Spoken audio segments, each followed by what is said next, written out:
एक शानदार comeback story हर कोई पसंद करता है। देवेंद्र फडणवीस की कहानी इससे बेहतर उदाहरण नहीं हो सकती है। 2014 में महाराष्ट्र के दूसरे सबसे युवा मुख्यमंत्री बनने वाले फडणवीस को एक बेहतरीन पॉलिटिकल करियर के लिए तैयार माना जा रहा है, लेकिन 2024 के लोकसभा चुनाव में बीजेपी की खराब प्रदर्शन के बाद उन्होंने पूरी जिम्मेदारी खुद पर ले ली थी। वो तो इस्तीफा देने तक आ गए थे। यही पल उनके लिए एक बड़ा बदलाव साबित हुआ। चलिए बताते हैं देवेंद्र फडणवीस की कहानी। पानी उतरता देख किनारे घर मत लेना, समंदर हूं लौट कर वापस आऊंगा। देवेंद्र फडणवीस के इस बयान ने उनकी जिद और दृढ़ता को साबित किया। जहां विपक्ष उन्हें खत्म मान रही थी, वहीं उन्होंने राजनीति का पूरा खेल ही बदल दिया।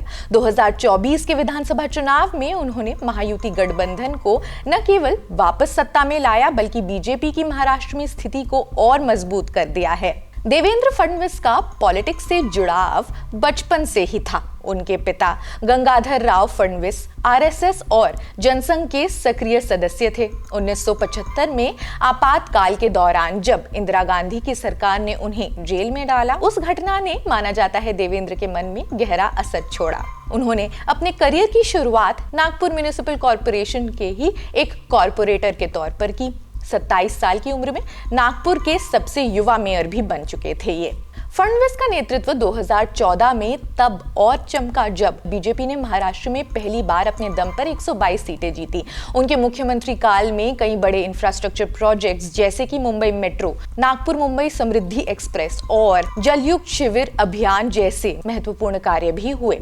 उन पर अब तक ऑफिशियली भ्रष्टाचार के आरोप नहीं है। जब 2024 में बीजेपी को हार का सामना करना पड़ा तो लगा कि फडणवीस का राजनीतिक करियर खत्म हो जाएगा, लेकिन उनकी जिद और मशक्कत ने उन्हें फिर से खड़ा कर दिया। आज फडणवीस न केवल बीजेपी के लिए महाराष्ट्र में एक मजबूत नेता के रूप में उभर कर आ रहे हैं, बल्कि राष्ट्रीय स्तर पर भी उनकी भूमिका महत्वपूर्ण हो गई है। देवेंद्र फडणवीस नागपुर का देश को दिया हुआ तोहफा, ऐसा पीएम मोदी कहते हैं। साल 2019 महाराष्ट्र चुनाव में बीजेपी सबसे बड़ी पार्टी बनकर उभरी 105 सीटों के साथ। शिवसेना को 56 सीटें मिली, लेकिन खेल तब शुरू हुआ जब शिवसेना ने डिमांड कर दी मुख्यमंत्री का पद 2.5 साल के लिए बांटा जाए। बीजेपी ने इसे ठुकरा दिया, क्योंकि पहले ही तय हुआ था कि सबसे ज्यादा सीटें मिलने वाली पार्टी का ही मुख्यमंत्री बनेगा। अब इस पर उद्धव ठाकरे ने अचानक से कांग्रेस और एनसीपी से गठबंधन कर लिया। ये वही शिवसेना थी जिसके नेता बाला साहेब ठाकरे ने कहा था कि कांग्रेस के साथ हाथ मिलाने का मतलब है पार्टी बंद करना होगा। लेकिन उद्धव ने अपने पिता की विचारधारा को एक साइड में रखकर महाविकास अघाड़ी गठबंधन से जुड़ने का फैसला किया। 2019 में एक तरीके से धोखा खाने के बाद बीजेपी ने मौके का इंतजार किया। 2022 में एकनाथ शिंदे ने शिवसेना से बगावत कर दी। उन्होंने कहा कि उद्धव ठाकरे की लीडरशिप में शिवसेना अपनी हिंदुत्व विचारधारा से भटक चुकी है। कई नेताओं पर इल्जाम लगे, ईडी के रेड हुए, शिंदे के साथ 75 विधायक चले गए, शिवसेना का सिंबल और झंडा लिए। शिंदे और बीजेपी ने मिलकर सरकार बनाई। शिंदे मुख्यमंत्री बने और देवेंद्र फडणवीस ने डेप्यूटी सीएम बनकर एक मिसाल रच दिया। लोकसभा चुनाव में ये गठबंधन कई तरीके से खरा नहीं उतरा। 2024 लोकसभा में झटका मिला। इंडिया गठबंधन ने महाराष्ट्र की 48 में से 30 सीटों पर जीत दर्ज की।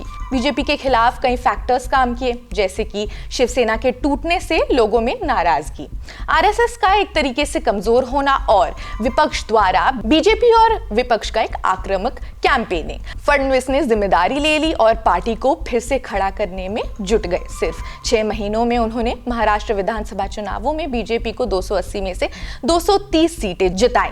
लेकिन पोस्ट पोलिंग की बात करें तो 75 लाख वोट ज्यादा भी पड़े हैं। आगे बढ़ते हैं और योजनाओं की बात करते हैं। लाडकी बहन, महिलाओं को स्टार्टअप्स के लिए सपोर्ट भी किया गया। इससे बीजेपी को महिलाओं के बीच 5% ज्यादा वोट मिले।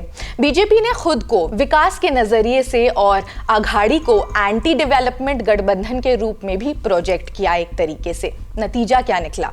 फडणवीस की स्ट्रैटेजी और योजनाओं ने बीजेपी को महाराष्ट्र की राजनीति में फिर से एक तरीके से मजबूत बना दिया।